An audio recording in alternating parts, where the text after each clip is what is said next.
D'aussi loin que je me souvienne, j'ai toujours aimé le fait de jouer un rôle. Se mettre dans la peau de quelqu'un d'autre, je trouve cela fascinant. Quand j'étais petit, je mentais beaucoup. Cela me permettait de changer ma vie et de m'approprier celle que j'avais en tête. Après tout, quand on est enfant, on ne décide pas de la vie qu'on mène. Alors mon imaginaire m'a un peu aidé. J'adorais jouer à des jeux qui me procuraient une autre identité, comme les loups-garous de tierce-lieu. En grandissant, j'ai fait une école de théâtre. Et puis après, j'ai fait des castings. Aujourd'hui, après des années de travail acharné, je suis un acteur extrêmement réputé. Si je vous donnais mon nom, je suis sûr à 100% que vous l'aurez déjà entendu. Et vous m'avez déjà vu dans un film ou dans une série. J'adore interpréter des rôles. Ce que j'aime moins en revanche, c'est ma vie personnelle. Créer des liens avec des gens, établir des relations, tout ça, ce n'est pas pour moi, c'est une perte de temps et d'énergie. Alors oui, j'ai eu de nombreuses conquêtes, mais tout ça, c'était juste pour préserver mon image auprès du public, vous savez. Pour une personnalité comme moi, il n'y a rien de plus important que l'image que l'on renvoie. Si on fait le moindre écart de conduite, c'est terminé. De nombreux collègues à moi en ont fait les frais. Quand il s'agit de personnes moins talentueuses que moi, je m'en moque. Mais quand ce sont des personnes pouvant être meilleures, je jubile. Voir la concurrence se faire éliminer, quel plaisir. Néanmoins, pour être totalement honnête, être meilleur que moi, c'est difficile. Comme je vous l'ai dit, je trouve ma vie personnelle sans intérêt. Alors je place en priorité ma carrière. Je suis l'acteur qui s'implique le plus au monde dans son travail. Chaque rôle que je fais plus que le jouer. Je le deviens. Quand j'ai dû jouer un boulanger, je me suis fait embaucher dans une boulangerie et je me levais à 3h du matin tous les jours pour préparer les baguettes et les différentes viennoiseries, jusqu'à ce que mon rôle soit terminé. Lorsque j'ai interprété un détective privé dans une série policière, je me suis mis à ouvrir ma propre agence et à proposer mes services aux gens. J'ai même résolu une enquête sur un meurtrier et je l'ai livré à la police. Je m'investis vraiment pour ce que je fais. Dans une comédie romantique, j'ai joué un personnage homosexuel. Alors pour être à fond dans le rôle, là aussi, je me suis mis à fréquenter des hommes dans la sphère intime. D'ailleurs, quand ça s'est su, ça a été très bien reçu. Un acteur important qui fait son coming out, ça donne de l'espoir aux gens. Ça dégage une aura de courage et d'assumation.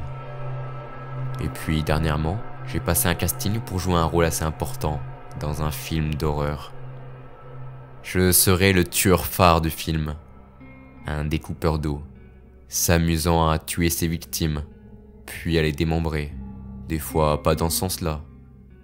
Il arrache ensuite la peau pour garder précieusement les ossements humains. Je voulais vraiment avoir ce rôle. Je n'avais jamais eu un personnage aussi intéressant à jouer. Alors il a fallu que je me mette au travail. Et je me suis mis dans sa peau. J'ai commencé à repérer des personnes seules, qui ne manqueraient à personne. Puis je les ai amenées dans un lieu à l'écart. C'est fou comme les gens vous font confiance sous prétexte que vous êtes connu. Une fois sur place, je ne perds pas de temps. Je brise le crâne de la personne avec un marteau, et je commence le travail. Je n'aurais jamais pensé que c'était si facile d'arracher les membres à quelqu'un. Ensuite, j'arrache la peau et la chair. En réalité, la peau d'un être humain est un peu comme la peau d'une cuisse de poulet, même si je n'en mange plus depuis que je joue un végétarien dans une web-série. Pour en revenir au découpeur d'eau, le plus dur en réalité, c'est de nettoyer parfaitement les ossements. Mais après de nombreux essais, on y arrive. Je n'ai aucun doute sur le fait que je ne me ferai jamais attraper. Et puis si jamais ça arrive, j'ai un fan club assez virulent. Ils ont même été jusqu'à brûler un studio qui n'a pas pensé à me prendre dans un rôle qui, pour eux, était fait pour moi. Donc je saurais tirer d'affaire assez rapidement.